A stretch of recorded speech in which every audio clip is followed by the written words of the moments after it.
জনসমর্থন আর আস্থা অর্জনের লক্ষ্যে জেলায় জেলায় বিএনপির গণসমাবেশ। ডিসেম্বরের মধ্যে নির্বাচন দেওয়ার দাবি জানিয়ে অন্তর্বর্তী সরকারকে রোডম্যাপ ঘোষণার আহ্বান কেন্দ্রীয় নেতাদের।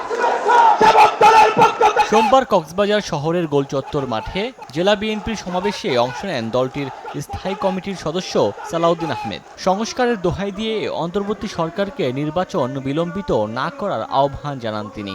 আমি এখান থেকে মাননীয় প্রধান উপদেষ্টার উদ্দেশ্যে বলতে চাই, যদি আপনার নিয়ত সাফ থাকে তাহলে অতি শিগগির জাতির সামনে বক্তব্য দিয়ে আপনি নির্বাচনের রোড ম্যাপ প্রদান করুন।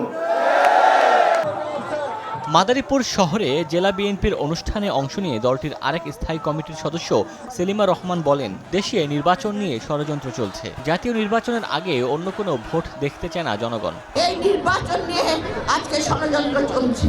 যে ষড়যন্ত্র, আজকে একজন বলছে সংস্কার, একজন বলছে স্থানীয় নির্বাচন, একদল বলছে নির্বাচন। আমরা বলছি জাতীয় নির্বাচনের আগে কোনো নির্বাচন আমরা হতে দেব না। চাঁদপুর শহরে গণসমাবেশে দ্রুত জাতীয় সংসদ নির্বাচনের দিনক্ষণ ঘোষণা করার দাবি জানান বিএনপির ভাইস চেয়ারম্যান আব্দুল আউয়াল মিন্টু।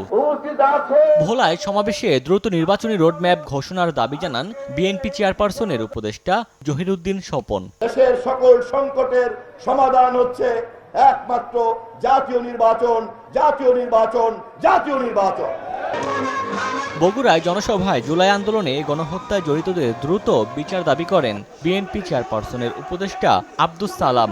শেখ হাসিনা কোনো নির্বাচিত সরকার ছিল না।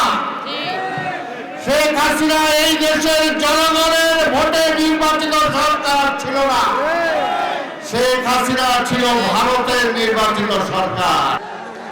নেত্রকোনায় এক অনুষ্ঠানে যোগ দিয়ে শেখ হাসিনাকে অবিলম্বে দেশে ফিরিয়ে বিচারের মুখোমুখি করার দাবি জানান বিএনপির যুগ্ম মহাসচিব সৈয়দ ইমরান সালেহ প্রিন্স। আজকে এই জনসভার মধ্য দিয়ে জনগণকে সাথে নিয়ে আমরা সরকারকে বার্তা দিতে চাই, ফ্যাসিবাদের হোতাদেরকে বাংলাদেশে নিয়ে এসে তাদেরকে বিচারের মুখোমুখি করতে হবে।